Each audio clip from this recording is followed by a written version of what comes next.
अस्सलाम वालेकुम स्टूडेंट्स, मैं शुगुफ्ता मैम बोल रही हूँ। तो इंशाल्लाह आज से हम टर्म सेकंड पढ़ने जा रहे हैं। तो पहला चैप्टर जो है वो है सेहत और सफाई, जिसका हमें हर तरह से ख्याल रखना चाहिए कि सेहत तभी ठीक रह सकती है जब हम सफाई का ध्यान रखेंगे, चाहे वो ग़िज़ा की सूरत में हो, चाहे वो सफाई हो, घर की सफाई हो, अपने आप की सफाई हो। तो हर लिहाज से हमें कोशिश करनी चाहिए कि हम सेहत सफाई का ख्याल रखें, तब जाके हमारी सेहत जो है ठीक रह सकती है। तो कहते हैं हमारी ज़िंदगी का दारोमदार सेहत पर है। अच्छी सेहत के लिए ताज़ा हवा, साफ़ पानी, अच्छी ग़िज़ा और सफाई नहायत ज़रूरी है। तो हमारी सेहत जो है तभी बरकरार रह सकती है जब हवा ताज़ी हो, क्योंकि हम सांस लेते हैं तो हवा जो है साफ़ होनी चाहिए, ताज़ा होनी चाहिए, और इसके साथ साथ साफ़ भी होना चाहिए। अच्छी ग़िज़ा यानी जो ग़िज़ा हम खाते हैं वो भी सही होनी चाहिए और साफ़ भी होनी चाहिए। तो ये इन दोनों का ज़्यादातर हमें ख्याल रखना है।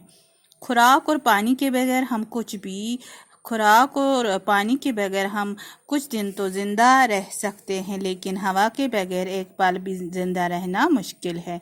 क्योंकि अगर हम कुछ दिन तक खुराक नहीं खाएंगे तो ज़िंदा रह सकते हैं, लेकिन हवा के बगैर हम ज़िंदा नहीं रह सकते। तो इसलिए हवा का होना, साफ़ होना बहुत ज़रूरी है। हम तकरीबन हर 5 सेकंड में एक दफ़ा सांस लेते हैं। हम नाक और मुंह के ज़रिए सांस लेते हैं और इन दोनों को साफ भी करते रहते हैं। नाक और मुंह की तरह हमारी जिल्द का भी अपना मखसूस काम है, लिहाजा जिल्द को भी साफ सुथरा रखना ज़रूरी है, निहायत ज़रूरी है। कहते हैं कि जब हम सांस लेते हैं नाक और मुंह से तो वो होना चाहिए साफ, तो तब जाके हम ठीक रह सकते हैं।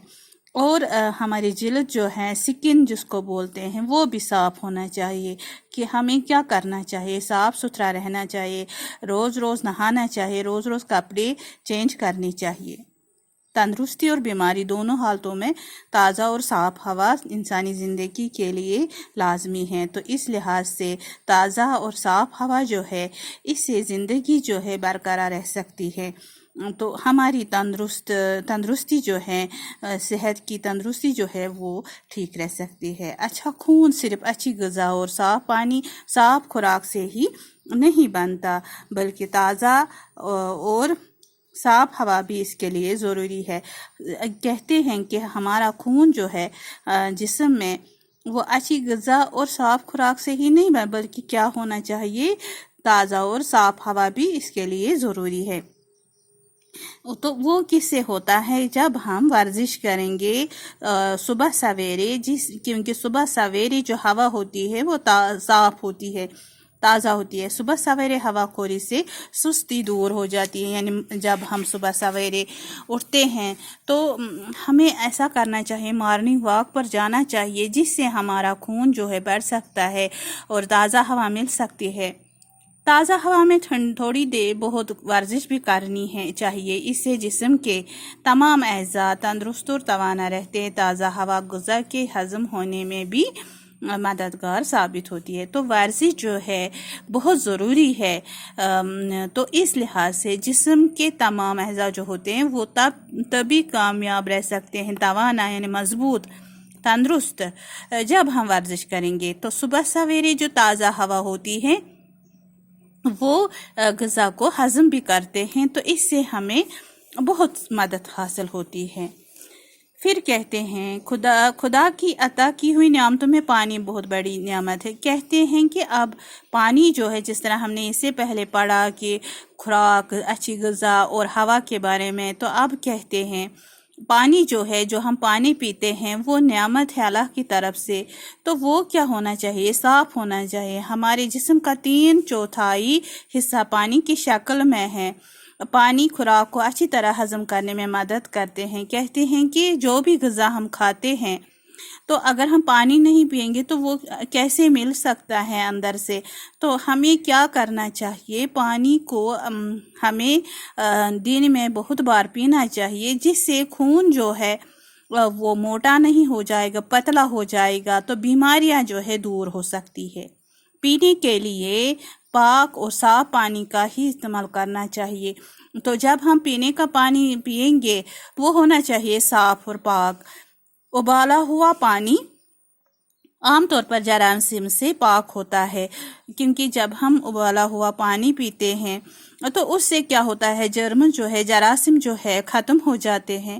تو وہی پانی پینا چاہیے۔ قدرتی پانی پہاڑوں پر بھی جمی برف کے پگھلنے سے حاصل ہوتا ہے، یا بارش سے، کنووں، چشموں، تالابوں کا پانی خالص نہیں ہوتا، یعنی کہ جو پانی رکا ہوا ہوتا ہے وہ صاف نہیں ہوتا ہے، جیسے چشموں میں، تالابوں میں، مگر بہتا ہوا پانی صاف ہوتا ہے۔ وہ اس میں مطلب یہ جو ہے باقی گندگی جو ہے وہ نہیں ہوتی ہے۔ اس پانی میں مختلف قسم کے معدنیاتی مادے شامل ہوتے ہیں۔ اسی طرح سمندر کا پانی نمکین ہونے کے باعث استعمال میں نہیں لایا جاتا۔ آلودہ پانی کے استعمال سے ہیضہ اور ٹائیفائڈ جیسی مہلک بیماریاں پیدا ہو جاتی ہیں۔ تو اس طرح سے پانی جو ہے، جو بھی پانی ہم پیتے ہیں وہ ابالا ہوا ہونا چاہیے، اور اگر ہم کہیں پر رکا ہوا پانی ہوتا ہے، چشموں اور نال، تو وہ نہیں پینا چاہیے، کیونکہ اس سے جو بیماریاں ہیں، خطرناک بیماریاں، ہیضہ اور ٹائیفائڈ سے بھی مطلب کا خطرہ ہے۔ تو اس لحاظ سے ہم نے آج تھوڑا سا پڑھا، آگے اور پڑھاؤں گی کہ صحت جو ہے تبھی برقرار رہ سکتی ہے ٹھیک جب ہم صفائی کا ہر طرح سے خیال رکھیں گے۔ تو چاہے ہوا ہو، چاہے پانی ہو، چاہے غذا ہو، چاہے مطلب گھر ہو، اپنے آپ کو کپڑوں کی صفائی ہو، تو وہ ضروری ہے، تب جا کے ہم یہ مضبوط رہ سکتے ہیں، کیونکہ صحت جو ہے، صحت ایک بہت بڑی نعمت ہے۔ تو انشاءاللہ ہم کوشش کریں گے کہ اپنی صحت کو ہر لحاظ سے ٹھیک رکھنے۔ بچوں کو زیادہ تر یہ رکھنا چاہیے خیال، کیونکہ روز نہانا چاہیے، روز کپڑے تبدیل کرنے چاہیے، اور جو غذا کھاتے ہاتھ روز دھونے چاہیے، تو اس سے ہماری صحت پر اثر نہیں پڑ سکتا ہے، مطلب جراثیم وغیرہ جو ہوتے ہیں۔ تو اس لیے اس طرح سے آج میں نے تھوڑا سا پڑھا ہے آپ کو صحت اور صفائی کے بارے میں، انشاءاللہ اور آگے پڑھاؤں گی۔ تو یہ جتنا میں نے پڑھایا ہے اس کو اچھی طرح سے دھیان میں رکھنا۔ باقی خدا حافظ۔